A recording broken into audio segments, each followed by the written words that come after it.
If you ever put everything you had into a sport, you're going to want to hear this. My name is CJ Fazio, and this is why I quit football. I posted a video similar to this on my Instagram and my TikTok a couple months ago. This time, I'm going to go in a little bit more depth. I'm going to get more into the emotional side of things and try and tell a story more than just telling you guys what happened.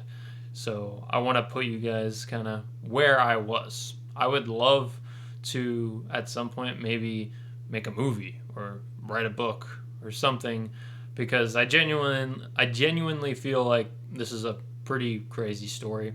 And I think a lot of people can learn a lot from my story.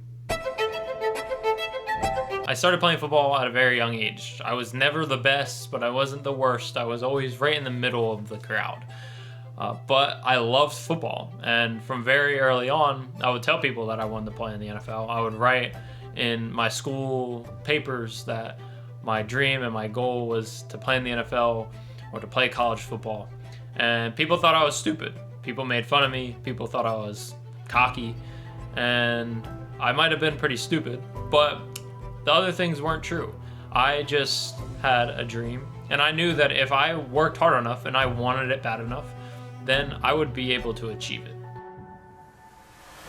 So this is when my dream became more of a goal. It felt more in reach, and at this point I had become a little bit older, so I was aware of the reality of my situation. My family did not come from money. I did not have any money. And so I knew that if I wanted to make something for myself, then I was going to have to do it. So I started working out seriously sophomore year of high school, and I took it to the extreme. I did not miss a day, not a single day. No matter rain or shine, I walked to the gym from the high school after school every single day. And people thought a little bit different of me. I certainly had friends, but this mentality that I had definitely drew some people away from me. They thought I was full of myself. They thought that I was cocky, whatever. And maybe some of it was true at the time. I can't blame them. But I found something that I enjoyed doing, and I honestly didn't really care what other people thought of it. By the time junior year came around, I put on 60 pounds.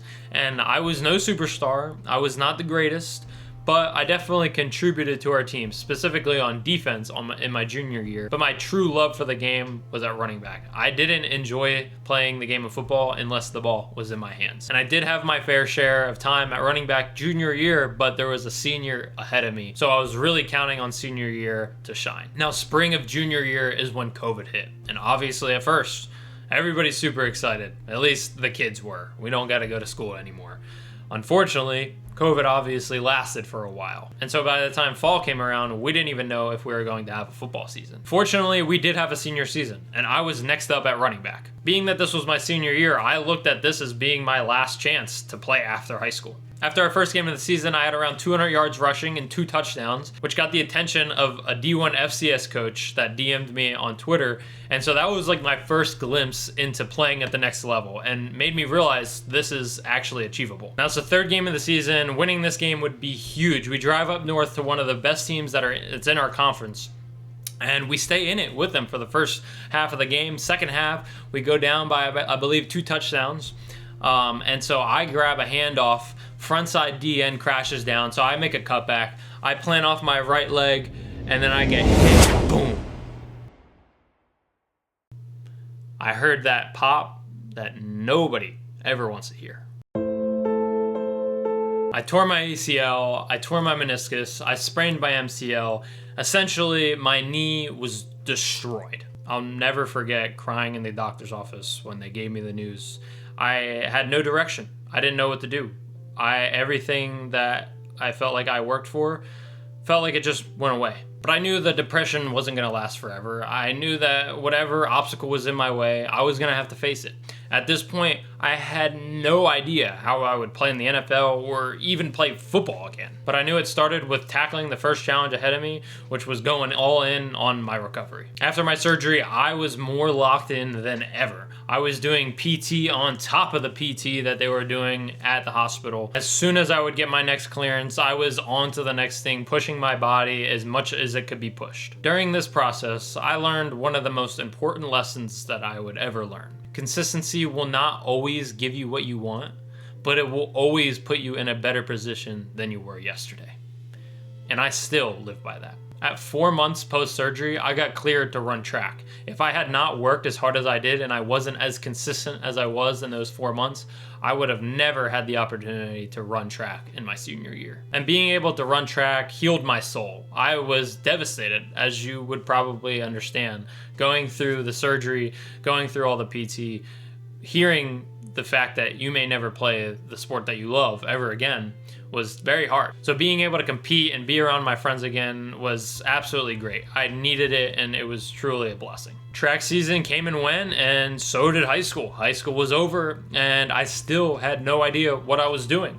I had a few D3 colleges reach out to me, but I wanted more for myself. There's nothing wrong with playing Division III football, but it's not what I wanted, and I knew that I had more in me. But I just had to figure out how the hell I was going to do it.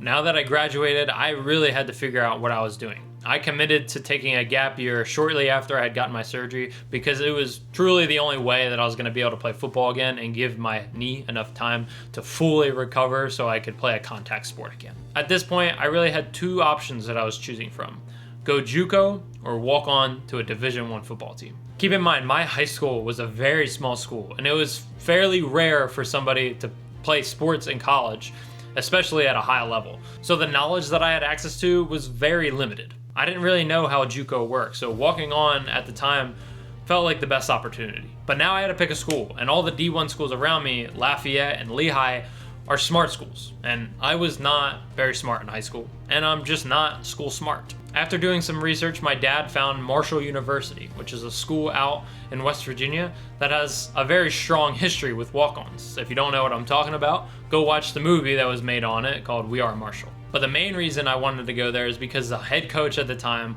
was a former running back coach and had recruited Saquon Barkley and coached a lot of other very good running backs at the time. So in April of 2022, I take a drive out to Huntington, West Virginia to see what this place is all about. For anybody wondering, it was about a 7.5 hour drive. But turns out this town isn't so bad. And after being there for a little bit, going on my visit, I started to like it. I enjoyed being there. I thought the campus was nice. And this was really my only option. This is what I had to do. So I committed in my head that I was going to make it work.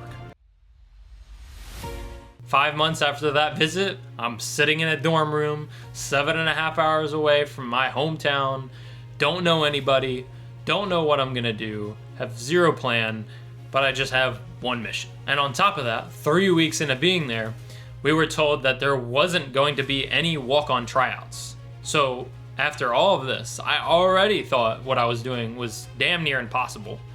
And now I had no idea how I was gonna get on a football team that wasn't even taking tryouts. But once again, I stuck to that lesson that I learned very early on, which is consistency does not always get you exactly what you want, but it'll get me in a better place tomorrow than I was yesterday. So after some brainstorming, I decided I'm gonna get an internship, specifically an internship with the football team. So that was my new mission. I thought being connected with the football team in any way would give me a better chance when I do go to walk on to actually make the team. And after sending many emails, going there in person, after the third time I went there in person, they finally gave me an opportunity. They needed help in the weight room with strength and conditioning. And at first I thought this was awesome. I love working out. This is gonna be great.